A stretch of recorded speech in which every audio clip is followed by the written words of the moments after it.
There's really funny stuff from Donald Trump's Twitter account yesterday. Trump is now referring to Fox News as, quote, we. So either Trump sees himself as part of Fox News, or more likely and more realistically, Trump sees Fox News as the media arm of his administration, which it has been since day one. And there are actually two hilarious things in this one tweet that I'm going to show you. And I don't know which is funnier, Trump claiming that Fox News treated Bernie too nicely in their town hall, or referring to Fox News as we.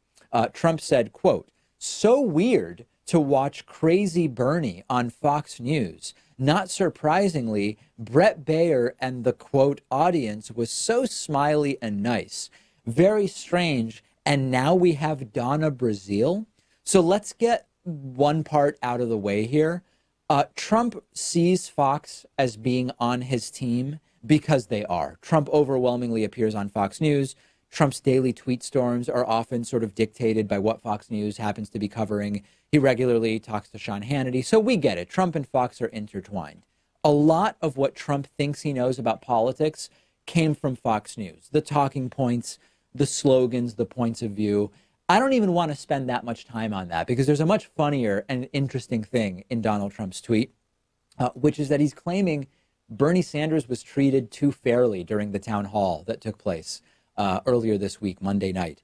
The first question came from a Turning Point USA campus organizer. A right-wing group got to ask the first question at the Bernie town hall. The entire town hall was Martha MacCallum and Brett Baer trying to get Bernie with gotcha questions and becoming argumentative and teaming up on Bernie Sanders. They asked him, is Joe Biden a progressive? They asked him, why aren't you choosing to send more money to the IRS if you think taxes should be higher? They misstated his positions time after time after time. They asked him about late-term abortion in a cartoonish right-wing way that was completely deceptive. And lastly, let's put the tweet back up for a second here. He also mentions crazy Bernie, which barely requires a comment. But as an aside, tell me again which of Bernie's ideas is crazy again, because if Bernie's crazy, 90% of the rich countries in the world West are crazy. Everybody gets health care. Wow, that is nuts. We work to reduce inequality. That is crazy Bernie. We prioritize education. We tax those who are incredibly rich and have benefited from the system that we have. Barely even worth discussing at this point, because if you don't get it, you're probably not going to. But for me, Pat, a big deal was made out of the we have Donna Brazile now. It almost could be just one of those ways where Trump says, now we as a society have Donna Brazile on Fox News. I don't think that's the biggest part. The craziest part is that Trump thinks Bernie was treated too nicely during a town hall that was completely slanted against him. Yeah, I guess there's a lot to say here. I mean, just because Bernie crushed it at the Fox News town hall, that doesn't mean that he was treated fairly. He certainly was treated unfairly and just performed well. And, you know, Trump admitting that he is part of Fox News, that's a long time coming. Fox dropped the fair and balanced moniker about 2 years ago. He's just kind of saying it out in the open. We already knew this. Yeah, there's nothing actually surprising here other than Trump seems to have a completely sheltered, disconnected, and myopic view of reality, and that includes his perceptions of what's going on corporate media, even corporate media that has gone out of its way to kowtow and cater to Donald Trump's harebrained ideas and completely ridiculous policies. And Trump says, oh, they're being too nice to Bernie Sanders, who, yeah, I mean, Bernie did kill it, but Bernie killed it because he's simply stating ideas that make sense.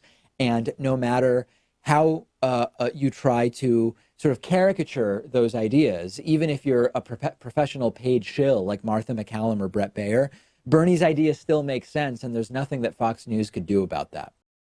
Today, the David Pakman Show was made possible in part by NordVPN, which is a tool that I've been using on my computer and my phone to protect my privacy online and to keep my personal data safe, because it allows you to change your device's IP address, making you totally anonymous on the internet. And NordVPN is giving everybody in our audience a 75% discount on a 3-year subscription. This comes out to less than $3 a month, plus a whole month free when you go to nordvpn.com/David Pakman and use the coupon code David Pakman, all one word. We know that the David Pakman Show has a lot of viewers in Europe And Article 13 of the European Union Copyright Directive was just passed, which has been an extremely controversial piece of legislation among the YouTube community because it requires YouTube and other video sharing platforms to crack down on copyright in even harsher ways.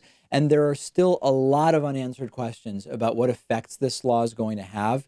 YouTube videos might even be blocked in Europe. And this type of thing is something else that NordVPN is perfect for. If content is being censored where you live, NordVPN lets you change your IP address so that it looks like you're connecting to the internet from a totally different geographical location, and you circumvent these types of heavy-handed content bans and censorship.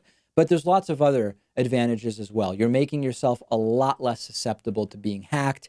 It makes it harder for creepy social media websites to follow you around the internet. When you use NordVPN, you and what you're doing online stay totally anonymous. And David Pakman Show viewers can get 75% off a 3-year plan of NordVPN. That's under $3 a month, plus 1 whole month totally free, just by going to nordvpn.com/David Pakman. I've put the link underneath this video. Then just use the coupon code David Pakman at checkout, all one word.